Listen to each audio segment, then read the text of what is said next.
Hey, are you a business owner, entrepreneur, or professional? If so, we want you to apply to be a featured guest on our show. My name is Adam Torres, and I host the Mission Matters series of podcasts. I've recorded over 3,000 episodes, and we are just getting started. How do you know if you'd be a good guest to be on the show? Well, only one way to find out, and that's to apply, but I'm going to let you in on a little secret. We want guests that have a story to tell, guests with a brand, a product, or a service that can benefit my audience of listeners. If this sounds like you, go to missionmatters.com and click on Be Our Guest to apply. I'd love to talk to you and get to know more about your story. Again, head on over to missionmatters.com and click on Be Our Guest to apply. All right, now let's get into the show. Hey, I'd like to welcome you to another episode of the Mission Matters Business Podcast, your source for all things business. My name is Adam Torres. You can follow me on Instagram at AskAdamTorres. Keep up with my book releases, book tour schedule, signings, all that other good stuff. Always love to connect with you there. And as always, if you'd like to apply to become a co-author of one of my upcoming books, just head on over to the website, missionmatters.com, and click on Become an Author to apply. All right, so today I have Francis Cholle on the line, and he's founder, CEO, and president over at The Human Company and Squircle Academy, and he's also author of Squircle, A New Way to Think for a New World, which is a best-selling book on Wall Street Journal, USA Today, Barnes & Noble, and Amazon. Francis, welcome to the show. Thank you, Adam. I'm very happy to be with you, and thank you for all our listeners today. All right, so I'm excited to get into today's topic. So we got a lot to cover today, but you're the guy I want on the show to do this. So we're going to talk about innovation and adaptation in times of disruption. But before we get into that, I do want to spend a moment or two and talk a little bit more about what you're doing over at The Human Company and Squircle Academy. So tell us a little bit more about your companies, please.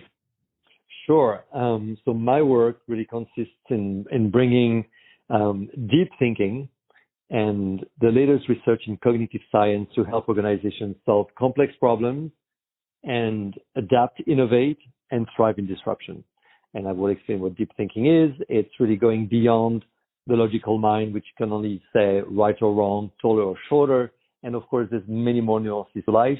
And in those nuances are the solutions of today and tomorrow.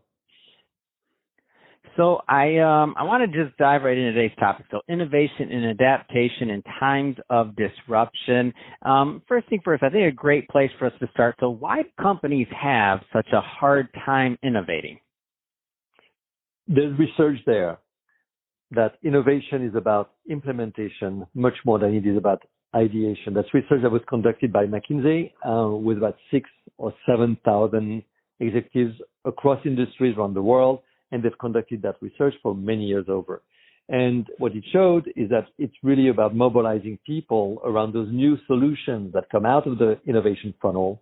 And the challenge is to get people to change behaviors to adopt those innovations and make them possible in the process of producing them, selling them. Most organizations are all about creativity and ideation, but that has a lot of implication because you're missing out on really what will be the success of innovation, which is getting people to adopt internally through the funnel, middle of the funnel, and at the exit of the funnel, those new solutions. So it's a matter of focus, not on the top of the funnel, but much more in the middle and the end of it. It's a matter of capabilities internally, talents, and mindset. And the mindset is not so much having a creative mindset as having a mindset of capacity to change, adaptability, ability to adopt something new. So that's where the difference is. And that's what actually, unfortunately, is not focused enough by organizations. The more mundane aspect of innovation and less the hyper-creative aspect of innovation. So, and to me, I love people that quantify, measure, and help companies innovate and boost innovation, because to me, like sometimes there's these magic moments in different companies when they're able to do something, and it's like, oh, if we could only capture that and put it in a bottle, and if we can use that again, and it's not just this like one-time event, and if it can be a culture, or if it can be a change, and if we can do this often, I mean, what an amazing thing! It doesn't have to be like a miracle or this one-time thing. How do you help clients really like boost innovation, or how do you help people boost innovation? Because I think there's some people listening right now that don't that see innovation as maybe like an event, and it doesn't, not like a repeatable process. So actually it is. What we do is we assess teams. We assess teams to see where their strengths are and their opportunities when it comes to innovation. And innovation really has four moments: the ideation, actually the first one would be more the empathizing with the end user, whether it's a customer, whether it's a consumer, whether it's internally your employees, and looking at how you can really best like human-centric design. The second one is once you've really understood from within the need for the innovation, then let's ideate around this. Okay, we understood the person, let's ideate from that really intimate need. And once you've done this, then you need to make sure that the ideas you came up with could be calibrated within the time you have, the resources you have, the regulations of your industry, the budgets available, the capabilities internally. And then finally, once you've come up with understanding intimately the need, ideating around the need, calibrating the solutions that you came up with to make sure that you can do them, then you have to actually execute and turn that creative idea into a prototype, an innovative prototype for that solution that you want to put on the market. So those are four stages. And what we do is we make sure two things. One, that everybody feels included in the process of innovation. And we can do this because now we've identified four profiles that are the four profiles of our model. So everybody falls somewhere on our model, and wherever you fall, you will have a role. Not only will you have a role, but you must have a role, because those four voices are essential to make innovation happen. And then finally, because you've included everybody from the get-go and everybody has a sense that they can contribute, whether they worked on the project or whether they work on the next one, they know that they can contribute to it. Therefore, what I call the cancer of innovation, inertia, has been taken care of because everybody's included in the idea that innovation will happen in the organization and everybody can contribute to make it happen. So when you don't include people from the get-go, what do you have? You have at best people who don't contribute, and at worst people who resist the idea that it did not contribute to develop. So with this approach, assessing your team, telling and giving them feedback as to where they can fit in the process innovation, everybody feels included. You can build teams that are fitted for the four stages of the innovation process, and you can have emotional engagement in the adoption process. So I know at the Human Company you work with larger organizations, and I know at Squircle Academy it's more online and more digital. So it's geared and aimed towards some of your smaller business owners that can work at their pace. But I'm curious, do these strategies work for both large and small businesses? Because I know there's both sides of the spectrum listening right now. So there's those executives that are in charge of really large companies listening, but then we also have our small business owners listening too. And I know sometimes people think like, oh, that's for those guys, not for us. Does this work across the board, this process? It absolutely does. First of all, innovation is a must for every size of company because the market is moving so fast today. The environment is so volatile. So innovation is a must-have. Adaptation is a must-have. That's the one thing. So it's on the table of every business owner, every leader, every executive. The second thing is it's as you can hear, it's really a human issue. It's how do you harness talent? How do you mirror talent? How do you put talent together? How you get teams to work together from a place that's suited with a business challenge at hand. So whether you have a team of 10 or whether you have a company of 10,000, this is the same. And by the way, we offer what we do to a vast variety of industries and size of companies, and we've done that around the world. The methodology is totally agnostic in terms of size of company, in terms of industry, and in terms of region of the world. Also developed a nonprofit organization to help women entrepreneurs, women business owners. We work with the National Association of Women Business Owners in the California chapter. And we have small business owners, and they really thrive at the methodology that we offer. They really get it, and that's made a difference in their organizations, both as leaders and with their teams. So I hear these words used often, creativity, agility, and much along the same vein as my previous question about innovation, it being this one-time event. Like, how do you help people with creativity and agility? Like, how is that? Is there a process also for that? Like, how's that done? Yeah, sure. That's a great question, Adam. So the first thing to recognize is that we are all natural adapters. We are all natural born adapters and creatives.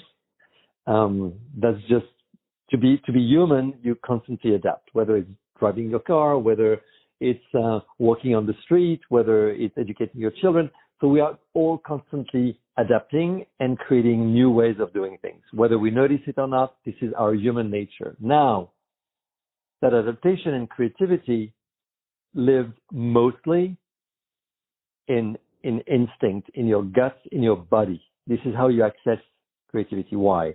Because what you have in your mind, in your logical mind, is something that you already know.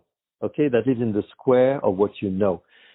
Creativity has to really go out of the square of what you know. And if it's not in your mind, it's in your body. And what you do when you stimulate your team is you get them to play. Actually, that's the most operational way, is to play. But to play is not something, it's not something artificial. That's something that's at the core of what it means to be human. When you're a child, you're on the floor and you have dead leaves on the floor, you're starting imagining stories and you create characters or whatever it is. Okay. Or you just like throw them in the air, you play. You're not panning them up, measuring them and selling them. Okay. So, we are playful by nature and we are efficient by culture and by necessity. So what's important when it comes to adaptability and creativity is to first recognize it's something natural. It's not something to be learned. We have to unlearn the way we've been trained to be productive and to be organized. And once you allow that, and the best way to do it is through play. So we organize games, serious games, to show people how they can access their creativity and agility through games that bring people to work together, produce results, and do it in a very, very innovative way, very creative and adaptive way. And once they've done it through game, then they can replicate it in business. So it's not teaching anything. It's revealing to people what's already inside of them. And they love it because there's nothing to learn. And to unlearn is actually a very pleasant process, because what you do in the unlearning process is you're just being more human. You're being more yourself. You're being more natural. And that brings a lot of energy, a lot of enthusiasm, a great sense of possibility, and it brings results, but in a different way than aiming at it like the arrow of the bow going to the target. This is not the way you get to creativity and agility. Well, Francis, I can tell you that you have given me some things to think about in my organization and the way that we operate going forward. And I bet some of the business owners listening, you've done the exact same thing for them. So first off, just want to thank you for coming on the show. But I also want to give you an opportunity to, to leave some contact information. I know there's some business owners, entrepreneurs, and executives out there that could benefit from connecting with you and your team over at the Human Company or at Squircle Academy. And I know that's a digital presence there. So what's the best way for people to follow up with you and your team and to connect?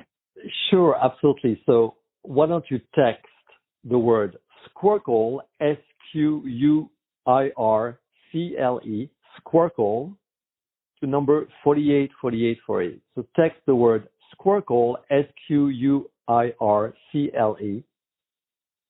to the number 484848. You will immediately receive an assessment which will give you, a lot of insights and get you ahead of the curve when it comes to adaptation, innovation in your company as an executive. And you'll learn a lot of things about your teams. You'll get a 20-page report, and that's the fastest way to get in contact with us.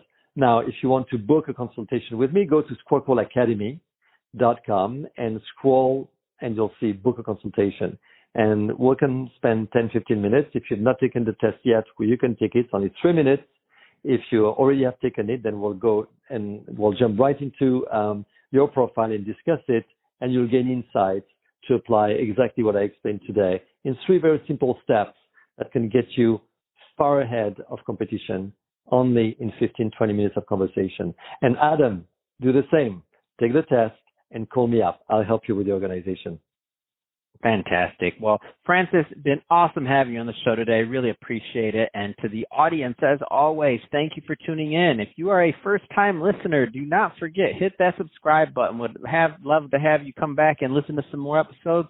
We're working hard to get you good knowledge over here. And if you're watching this on our YouTube channel, don't forget, hit the subscribe button there, but also leave us some comments on the video.